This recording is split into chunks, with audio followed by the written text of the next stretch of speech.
Okay, looks like we are live everywhere. So, hello Instagram, hello TikTok, hello everywhere else. We're just going to give it a minute or two for to leave some time for people to join.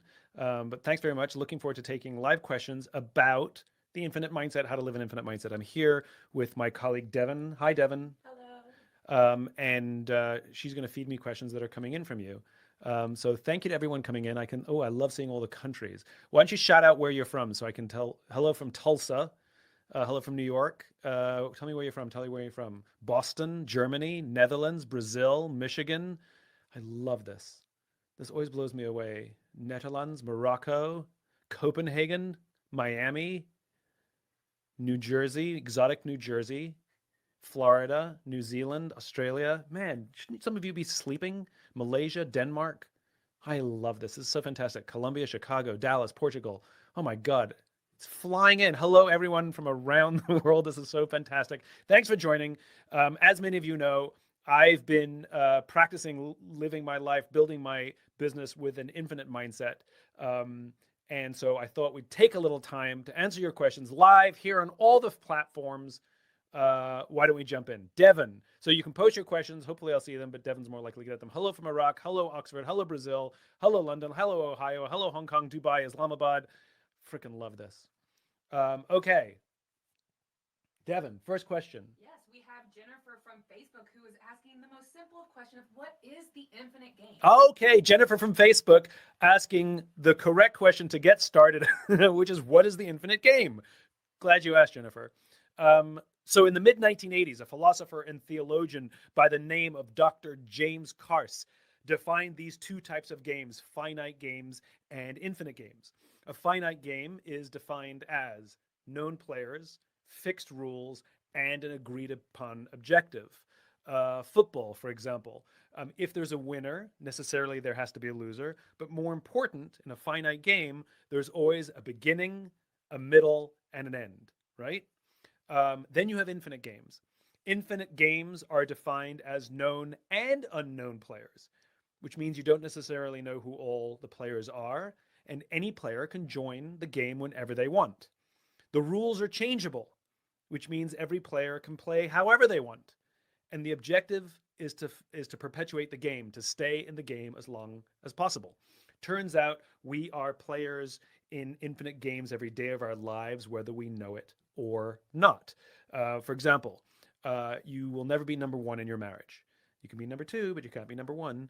Um, there's no such thing as winning education. You can come in first for the finite amount of time we're at school, where we agree upon the time frames and the metrics, but nobody wins learning or wins education. There's no such thing as the winner of careers, and there's definitely no such thing as winning business. Um, but if we listen to the language of so many leaders, it becomes abundantly clear that they don't know the game they're playing in. They talk about being number one, being the best, or beating their competition. Based on what? Upon what agreed upon metrics, timeframes, and objectives. And this is a problem because when we play with a finite mindset in an infinite game, when we play to win in a game that has no finish line, there are some very predictable and consistent outcomes. The big ones being the decline of trust, the decline of cooperation, and the decline of innovation. If a company goes bankrupt, the other companies don't win anything. They have to just keep playing. And new companies can start and join at any time. These are infinite games. And if you look, a lot of the challenges that we're facing in our world, both in business and in politics, are because too many of our leaders are playing with the wrong mindset for the game that they are in. Thanks for asking, Jennifer. That's the finite game and the infinite game. And I've been practicing living my life and building my business with an infinite mindset. Okay, Devin, next question. Yeah, absolutely. So this is from Racia on Instagram, and she was wondering, what would you say to kids to keep them focused on living a life with no finish line? Oh, I love this one. From Finland, was it? No, from Instagram. Oh, from Instagram. Sorry. Instagram, Finland, same thing. Um, she asked, what do you do to teach kids about the infinite game? To teach kids? Okay, so there's a great story that really captures what it means to live in with an infinite mindset. It's a Chinese story. It's told many different ways. This is the way that I know it. There's a young man born with a remarkable natural ability for horse riding. And everyone in the village says, "You're so lucky." And the monk says, "We'll see." And then one day he has an accident and falls off his horse and breaks his leg and ends his career. And everyone in the village says, "You're so unlucky." And the monk says, "We'll see." And then war breaks out, and all the young men are sent into battle, but he can't go because of his busted leg. And everyone in the village says, "You're so lucky." And the monk says, "We'll see." And the point is, good news, bad news, who knows? The point is that life continues, and everything bad that happens to us will end, and everything good that happens to us will end. As Maya Angelou said, every storm eventually runs out of rain. And so the point is everything is temporary. So we can't get too high and mighty about our successes. That keeps us humble. But also everything bad that happens to us will pass, and sometimes prove to be great lessons. I can tell you some of the greatest struggles I've had in my life. I never want to repeat them, but I'm glad they happened. And this is why I think learning to sit in discomfort is actually a really important thing. But teaching kids about that little Chinese proverb, I think, is really, really, really helpful. Okay, who else do we have? So we have a from YouTube, Nintendo's. I like that. Nintendo's. Yes. Cute. Very cute Nintendo's. They wonder how, if at all, do you see the overnight boom of AI impacting the concept of an infinite game? Ah, great question. How do I see the overnight boom of AI affecting the infinite game? So, so if we're using, it depends how we're using it, right? Which is, I think, very often when machine learning comes into something, actually, let's think this through. This one's a hard one. That's a good question. It's called Stump Simon. Um, the question is, does it have an impact at all? Maybe that's where I'm going. Like, I'm trying to think. So, AI, if AI is used for constant improvement, so if we plug it into a system so that it's constantly finding errors and mistakes that we can constantly improve something and never feel that the work is done, then I really like it. And I think AI is valuable. When we use AI to try to win, to figure out formulas, even though there's no such thing as winning, then I think it only exaggerates all the ills of a finite mindset. So I guess the answer is it depends. It's kind of like money, which is like, is money good or bad? Well, it depends how you use it. It depends what you're doing with it. It's like rank or power. Is power and rank good or bad? Well, it depends what you're doing once you achieve it. So I think it's the application of the AI that I'm more nervous of. And I think it's important that we know about these two different games so that we apply it in the right way. So, for example, if you look at politics, um, of which is an election is clearly a finite game. There's a winner, there's a loser, there's a beginning, middle, and end, and we agree upon what the metrics are. But once somebody is elected to office, they have to change their mindset into an infinite mindset to be one of governance. And the problem is when politicians are constantly playing to win after they've already been elected, because they're as if they're in the next election already, and that's where we get poor governance, which is they think they're running for election and they're not, at least not yet. So yeah, that's a good question about the AI. I like that one. All right. The next one is from Sandra on Instagram. She asked, "What other companies have you noticed that have an infinite mindset since your book was published?" So the question was, what other companies have I noticed are playing with an infinite mindset since the book was published? Some companies have actually been pretty public about this. Brian Chesky over at Airbnb has publicly said he wants to build an infinite company and be more infinite minded. So I love that.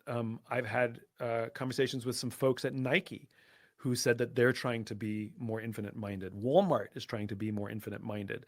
I think what's happening is a lot of leaders that are coming in are recognizing that some of those leaders that came before them were so excessively finite minded that they've actually done damage to the companies that they now lead, and they have to change their mindsets to actually put their companies back on a longer path. But I'm very proud that little idea that Dr. Kars originated and that I've been able to build upon. It's really finding its momentum. It's becoming more and more of a thing. which is great because I believe in it. Very, very few ideas are truths. They're usually opinions or points of view. But what Dr. Kars articulated truly is a truth. And it's my honor to build on what he started. So yes, there are more companies that seem to be embracing. There's no such thing as perfect. It's a constant struggle every day, but it is a mindset. So, for example, one of the things is to stop viewing the competitors as competitors to be beaten and start viewing them as rivals to be compared to. In other words, there are other people who do what you do. Sometimes they do what you do or some things better than you. What can you learn from them so that you can constantly improve? If you're trying to beat your competitors, let me give it another way. So I was watching the Olympics, right? I was watching the ice skating, and the person who won the gold medal fell in their routine. Well, how can you win a gold medal? How can you be considered the best ice skater in the world if you fell in your routine? I'll tell you, because the person who came silver fell twice. So they're not the best ice skater in the world. They're the best in that moment against those competitors. That's it. And very often we think of business like an event where we think we're the best because we ended the year where we have more profit or bigger market share. Except business is not an ice skating competition because it never ever ever ends. More important, in business, multiple companies who sell about the same product, about the same price, about the same quality can all be wildly successful simultaneously. There is no winner. So if you're trying to beat your competition in a game that has no end, and you get to pick the standards of what winning looks like, literally, you can choose the metrics. All of a sudden, that was funny. Um, uh, um, then it doesn't go well. So yes, more companies are embracing that thinking, which I really, really love. Scott S. from Facebook asked, how is the just cause different from company values? Should we have both? And if so, how do we best communicate each? Great question. What Scott? Scott. Mm-hmm. Scott asks, how is a just cause different from company values? So company values, which should be immutable, are the mechanisms we use to help us manage our culture to advance our just cause. So a just cause is a vision of the future. A just cause is a vision of the future so just that we would be willing to sacrifice our interests in order to advance towards that cause. It is an ideal. We'll never actually get there. Our values are the edges on the sandbox to help guide our behavior. So, for example, one of the things that gets companies in trouble is when they believe growth at all costs, right? So we're so driven by growth that we will take quality out of our products, put cheap ingredients in, which could be affect people's health, because we increase our margins. We will lay people off needlessly to increase to make our ledger look better, et cetera, et cetera. This is growth at all costs. Our values manages that all cost part. So we want to achieve our vision, but not at all costs. The ends don't justify the means. They both have to be honorable. So yeah, values are the edges on the sandbox we use to help us advance towards our cause. And it's those values that help us hire and work with people to know that we can get along and trust each other. If we had no values, then every relationship becomes more transactional. Values good. Think about it. We're not just friends with people because they can get us into a party, right? Or get us into a club. We're friends with people because we trust them and get along with them. Same thing. It's because they're shared values. It's not just because they can give us something. We're going to have lots of transactional relationships in our lives, but anything that involves trust, values matter. For example, if you go buy a cup of coffee, it's a transaction. We don't need deep trust with the barista. So there's plenty of transactionals. You don't want all the relationships to be like that. TikTok keeps putting a hat and mustache on me, and I don't know why. I don't know if I turned that on, if somebody else turned that on, but I'm getting a kick out of it. Every time I look at my phone, I either have a banana on my head or a sombrero. Okay, next question. Cowboy hat and mustache. Did I do that? I don't know. Aldrin on YouTube, speaking of Just Causes, wants to know, what advice do you have for someone who wishes to join in your Just Cause? Who was it? Aldrin. Hello, Aldrin. Aldrin wants to know what do I say to somebody who wants to join in my just cause? Thank you. Well, let's articulate what my just cause is. I believe in a world. I imagine a world. So you can always tell a good just cause when you hear about imagination, something about the future, right? I imagine a world in which the vast majority of people wake up every single morning inspired, feel safe wherever they are, and end the day fulfilled by the work that they do. I am fully aware that for us to actually build that world, it's going to take an army of us. It's going to take millions of us because we have to undo some of the practices from the past and change the way we're building our companies, change the way in which we're leading our governments, change the way in which we're treating each other. And so the best thing you can do is be the leader you wish you had. The best thing you can do is embrace some of the ideas that I've talked about in Start With Why or Leaders Eat Last or The Infinite Game. In other words, we need practitioners. I recognize that I stand with my megaphone. I have my bully pulpit where I talk about what the future could look like. And I try and share as many of the ideas as possible that will help us get there. But it's just talk. As Thomas Edison said, vision without execution is hallucination. And so I need you, Aldrin. I need you to do the things. If you work with a small team, I need you to be that great leader so that it has ripples. We need to take care of each other and change the way things were done in the past. So the best thing you can do to be a part of the movement is to be a physical example of the stuff that I get to talk about and write about. Thanks for asking, and welcome to the Army. Glad to march shoulder to shoulder with you. I have a tiara on now. On TikTok. From TikTok, your favorite app right Hi, now. TikTok, yeah. Someone would like to know, trying to convince family business to find ROI, but what can I do if they don't listen? I love this question. I get this question a lot. So I work for a family business. How do I convince my family business to know their why, but they won't listen? Okay, I get this question all the time. How do I get my boss's boss to listen to the stuff that we talk about and we agree upon? And the answer is, you don't. So the answer is you don't, unfortunately. We cannot control or influence people. Oh, sorry, what did I do there? I'm making a mistake here. Can you fix that? Hi, sorry, I'm making a mess over here. Hi, good to see you. Sorry. Anyway, what was I talking about? How do you influence people that you have no influence over? The answer is you don't. We can only take responsibility for ourselves. And so we have to be the leaders we wish we had. No number of anonymously sent books to our boss will change the way that they lead, unfortunately. What does change is that we become the examples. That and when we lead the way that we think leadership should happen, that we're the ones that put forward vision for our teams, what you find is that morale is higher, performance is higher, and any open-minded senior leaders will look down and say, what are you doing? And then we can tell them, but we've got the case first.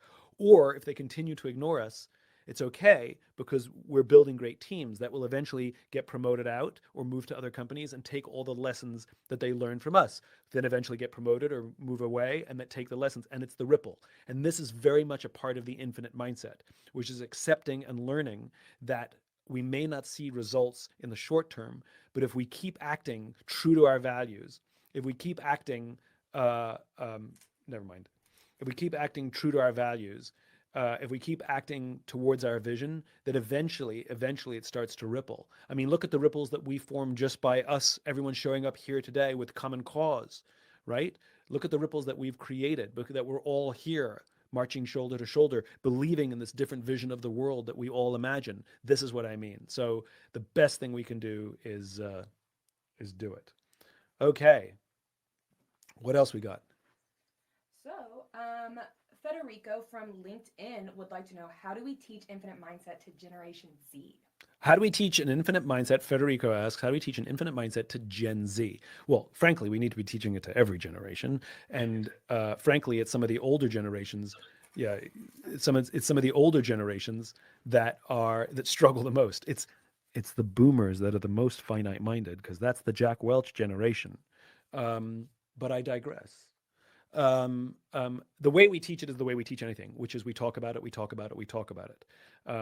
Read my book, read Dr. Karsa's book, talk about it yourself. The great thing about finite and infinite games is you can tell that little Chinese proverb, you can share the definition. You don't need me or my work to share these ideas. They're so simple, understandable, and repeatable.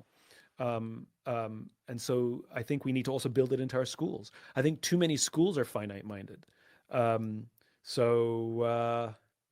Yeah, I do think we need to teach it in schools, quite frankly. I think, we teach math and science, but we don't teach mindset. We don't teach how to manage stress. We don't teach how to view the world. I think we need all of that in our curricula, if you ask me. All right. The next question is from YouTube. What if you are flat out not a leader and just part of the game? YouTube asks, what if you are flat out not a leader and just part of the game? Um, Well, I mean, leadership, that's fine. I mean, I don't really, I'm not, I think I understand. Oh, thank you very much. I think I understand the question. I mean, every one of us, it's kind of relative. Um, every one of us is a leader and a follower, right? The best leaders are the best followers. No matter how senior they get, they still believe that they're in service to something even bigger. The Pope, for example, is in service to something even bigger than himself, right? So believe it or not, the best leaders are the best followers. Um, and if you're just part of the gang, then then that's okay. But if you're the one who says, I'm going to take care of the people in my gang, if I'm going to take care of the people on my team, don't look now, but you're a leader. But if you truly um, don't want that responsibility, and you don't have to have it, leadership comes with sacrifice, then be a good follower, which means when the leader makes a decision, work hard to see that the leader's decision is successful. Work hard to see that your teammates have the resources they need. Work hard to be a good team member. I think good followership is something we need to talk more about, quite frankly. Good followership looks a lot like good leadership, which is care about the person to the left and care about to the person to the right. But we're not asking everybody to step up into rank or position. But you do have to be a good team member. You do have to be a good teammate. There's something really funny about human dynamics, and I learned this when I went out to the Marine Corps. I went out to Paris Island to see how they make Marines, and something really weird happens in the first 2 weeks of boot camp, which is the recruits that are really really strong, that are able to run faster, lift heavier weights, do everything themselves. They don't think they need the team organically ostracizes them. It's just a weird quirk of social animals, right? And the reason is because the team wants people on the team who will support the team. And if somebody thinks they're better than the team can't rely on them. The same thing happens for somebody who is weak and doesn't try hard and just keeps falling back or quitting. The team will ostracize them as well, because they have to learn that the team will take care of you, but you've got to do your part. And then the Marine Corps starts putting their recruits in situations where you can't do everything by yourself. And so what starts to happen is those strong ones are taught humility and learn they have to help the team, and the weaker ones are taught gratitude and learn to push harder, and they're welcomed back into the team. And so the really interesting thing is, if you really choose to be just a part of the team and not actually work towards the team, weirdly you'll find that the team will organically push you to the sides to try and teach you a lesson, which is come be a part of the team. It's a weird human dynamic. I think it's all mammals do it, because we care about the group, and everybody knows that if you support the group, you live longer. Yeah. What else we got?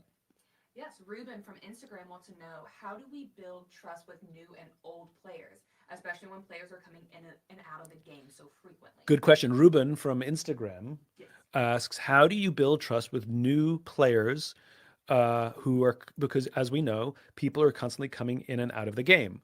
Well, think of it like making friends, which is we're constantly meeting new people. We have our old friends with the deepest trust, but we have to be open to new people. It's okay to have a little distance. It's okay that you don't have to trust.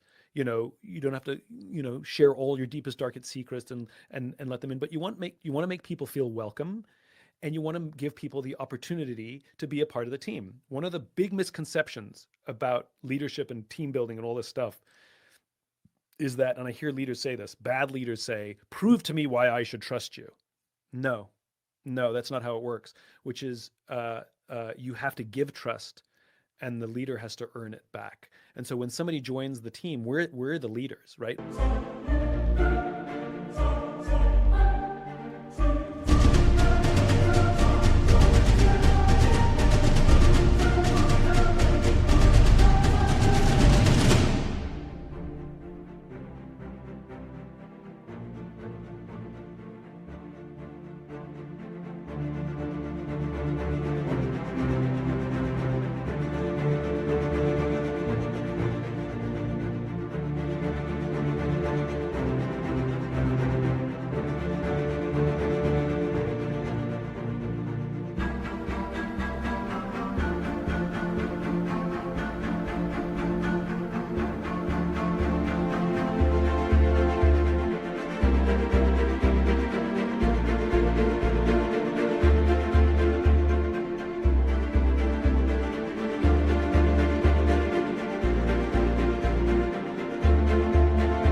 familiar ones. So we have to give some degree of trust and earn their trust, not the other way around. We assume that they're a good person when they come in. So we have to take some risk for the new people, and allow them to prove that to allow us to prove to them that we will take care of them. Their guard is going to be a lot higher than ours, because they're not part of the team. They feel, individual and isolated. So, yeah. In other words, be nice. In that same vein, Paul from LinkedIn wants to know, how should I respond to leaders who have an infinite mindset demonstrated in their policies, but have rolled out increasingly finite measures of performance? Oh, I love this one. Paul from LinkedIn asks, how do we respond to leaders who talk a good game? They talk about the infinite game and the infinite mindset, but more and more of their metrics, their reward structures, the incentives are finite focused. In other words, short-term performance only. Well, then they don't really have an infinite mindset. That's the news flash. That's like companies that put, purpose statements on their websites, and every company seems to have a purpose statement on their website, but do they actually make decisions based on or advancing that purpose? And you'll see that the angel is in the details. And so if a leader talks a good game, but doesn't act a good game, then it's just talk. Then it's just marketing. Though no organization or leader is perfect, a true infinite mindset is a striving. They can at least say, we're trying to figure this out, or we're struggling to figure this out. We're open to ideas. This is all we know for now, but we're open to ideas. At least if they did that, I'd believe them. But if all of their incentives and rewards are finite, even though they talk a big game, then they're working counterproductively, unfortunately. Again, they may, in their thoughts, be trying to do it. They may just not have communicated to the team. So let's not assume that they're bad actors or liars, but maybe go to them and express curiosity, which is, hey, I'm really interested in helping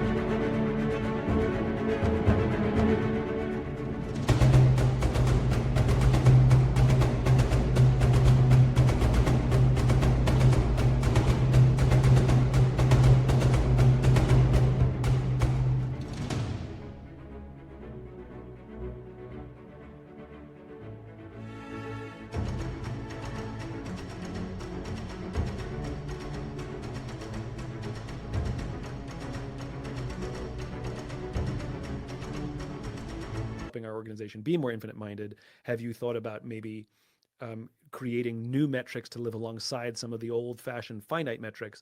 I'd love to help. Then see their response. That'll be a good test. Camille on Facebook wants to know, what are the practical small steps that you, Simon, take each and every day to have and keep your infinite mindset? Camille from Facebook asks, what are the practical steps that I personally take to keep an infinite mindset? There's a bunch. So if we just go through it, I follow all the practices in that I wrote about. So number one, advance a just cause. I talk obsessively about my just cause. Inspired, safe, and fulfilled world. You heard me talk about it today. I bring it up in meetings. I never make an assumption that people know it. And even on my own team, even though our whole team knows it, I will say it all the time. So I'm reinforcing it for the team, but I'm also reinforcing it for myself. So I'm saying it constantly as a reinforcement. Build trusting teams, which is I work hard to embody and practice the things that I talk about. I'm on my own leadership journey. I make mistakes. I try and be accountable and open and honest when I make those mistakes. But I'm the first to admit that I'm a student. I'm just a student of leadership. That's all I am. There's no such thing as an expert. And I work hard every day to try and build the teams that I know will help advance that cause and help me be infinite-minded.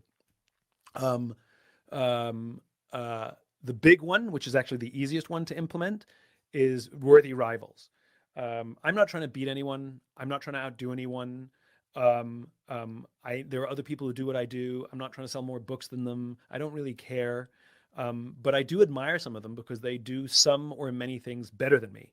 And I want to learn from them because I'm always in a state of constant improvement. We also believe in partnering with some of the people that quote unquote are our competitors. We've reached out to the CEOs of companies who literally sell similar products as us, and we say, hey, can you teach us what you're doing so we can get better at what we're doing? And we open up our kimono and show them our product and show them how we're doing badly and show them how we're doing well. Like, like who cares? Like we don't mind. So we sometimes do that, believe it or not. But worthy rivalry is the easiest place to start. And we will even talk about it in our own team. Why don't you go, if we have a new project we're working on, we'll tell somebody, go worthy rival this. In other words, find somebody who's really good at this and let's learn from them. So yeah, it is a daily practice. Um, and, uh, um, and I do work on it every day. It's like fitness. It's my infinite minded fitness.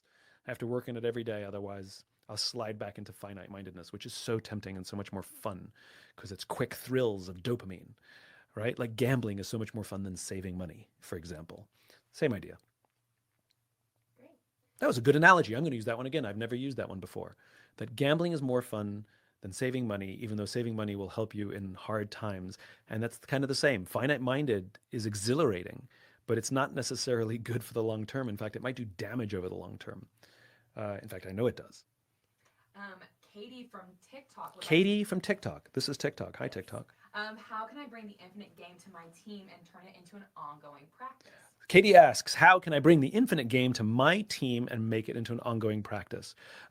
What I have found, if you want to bring new ideas to a team, is start talking about them. I mean, literally, just say, I heard this idea. Can I share it with everybody? All of my ideas started off as conversations. All of my ideas started off as thoughts. Going out for lunch with friends or with teammates, and I said, let me share an idea with you that I have or that I've learned about or that I heard. Um, and they all start off as conversations, and it all goes back to the law of diffusion, Katie, which is don't worry about converting people. Find the people who are more drawn to these early ideas. So when you talk about them, some people say you're an idiot. Okay, that's fine. We don't need to convince them. And some people say that's cool. I love that. Where did you learn about that? I want to learn more about that. And then what you'll start to do is you start to build community of people around ideas. But talk about them. Talk about them obsessively. When I have an idea or find an idea, I literally become obsessed with the ideas, and it's all I talk about for a while. You should have seen me when I first wrote down the golden circle. I was drawing circles on napkins everywhere I went, every meeting, every dinner I had, I was drawing circles on napkins. It was an obsession. That's one of the reasons the idea spread, is because I told so many damn people about it. Before I had any TED Talks or books or anything like that. I was just talking about it obsessively. So talk about your ideas obsessively. Would you also like to talk about book club? I would like to talk about book club, talking about ideas obsessively. So whenever I would give a talk, invariably someone would raise their hand and say, Simon, it's all fine and good what you talk about, but our company, we have no budget for leadership curriculum, right? I talk about learning listening, and I talk about learning how to give effective confrontations and difficult conversations and all these great leadership skills. And people would always say, we don't have the budget for it, or our company's too small, or my boss has no appetite for this. And I'd always reply with the same answer. Can you afford a book? Buy a book, start a book club. A book club is one of the best, it's a hack. It's one of the best ways to start a leadership curriculum without any formal budgets or any formal learning. One of the things we found is when people did start book clubs is they sometimes got a little stuck, which is they'd be like, so what do you think of chapter 2?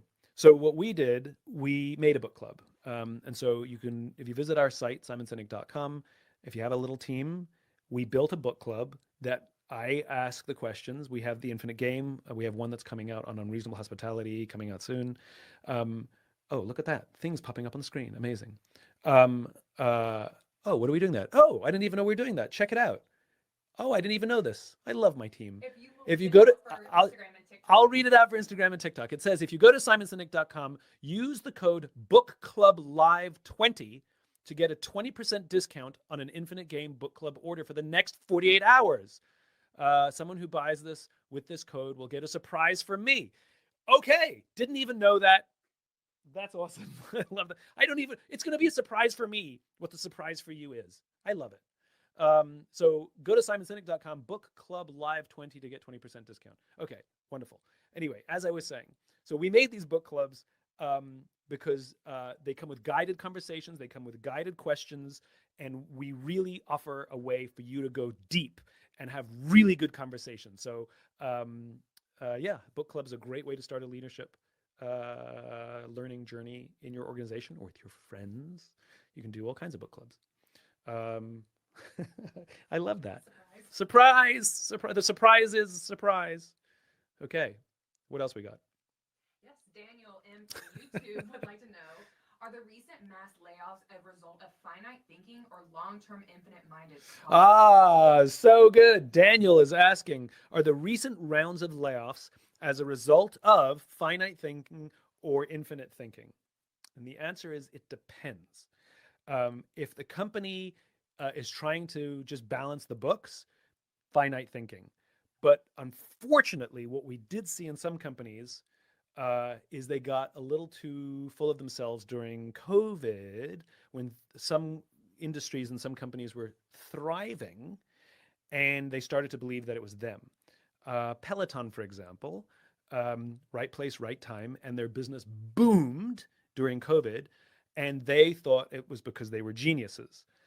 Mm, I'm sure they're smart people, but they were right place, right time, and they expanded too much too quickly. And now, as the market is leveling off and normalizing to pre-COVID standards, turns out it's affecting their business. And so they unfortunately grew too much, and now they're having layoffs to correct that lack of humility. But a lot of companies, unfortunately, are also taking advantage of it to um, to manage books. So it really the simple answer is it depends. I hate to say it. You have to look at the leadership. You have to look at the circumstances. If it's existential, sometimes it's existential, like they're literally going out of business and they have to do it. Um, but if you ask me, I think a lot of companies are using it to just clean house, which is not necessarily a good thing, but that's what they're doing. Great. Crickets. Do we have any more? Yes, one here from Alan on LinkedIn, which is, how do we write goals for an infinite game? Um, Somebody posted here, Larry Jenkins, PhD. Can you post the 20% book club discount information? Sure. We'll do it later. Zach, can you do that? Ah, bing, there it is. It's Book Club Live 20 is the coupon. Book Club Live 20 is the coupon. Okay, sorry. What was the question? Yes, the question was from Alan on LinkedIn, how do we write goals for an infinite game? How do you write goals for an infinite game? Okay, first of all, thank you, Alan from LinkedIn. How do you write goals for an infinite game? And so what you want is mile markers, right? So infinite games you measure in momentum. There are finite games in the infinite game. The infinite game is not the absence of finite games. So, for example, if the infinite game is to be healthy, right? There's many things I have to do. I have to eat right. I have to sleep right. I have to nurse my personal relationships. I have to exercise. There's probably 30 other things I have to do. Can't do all of those things well all the time. So it's up and down depending on where your focus is. It's a striving, and you can absolutely have finite goals within that. So I want to lose X amount of weight, or I want to gain a certain amount of muscle mass, or I want to get 8 hours of sleep every day. And you have your rings and your bracelets and whatever tracking device to measure your sleep, to hold yourself accountable, to make sure you're getting the sleep and you're practicing, you're taking magnesium and all these things. So you can have metrics, but you're measuring those metrics in order to advance something even bigger. And that's the most important thing, which is whatever finite objectives you have, whatever finite goals you have to be directed towards the infinite. And very often if we take it to an organizational level, when you see companies who are growing for growth's sake, or I love it when companies come to me and say, we're hyper growth. And I'm like, okay. And show me one article. I don't care if it's Harvard Business Review or Mad Magazine. Like, show me one article that says that growing fast is good. There's literally zero literature because it's not. The reason companies are pushed to grow fast is because it's good for an investment community. That's it. And so if you're making decisions to grow fast, what's the reason you're trying to grow fast? For a liquidity event? Gross, right? That's just some short-termism, right? I have no problem with most decisions that companies make if I understand the context within which those decisions are being made. And if the context sounds like bullshit, it's probably bullshit. The logic should be easy to understand that we need to achieve this goal because we're trying to get there. So, for example, I run a for-profit organization, right?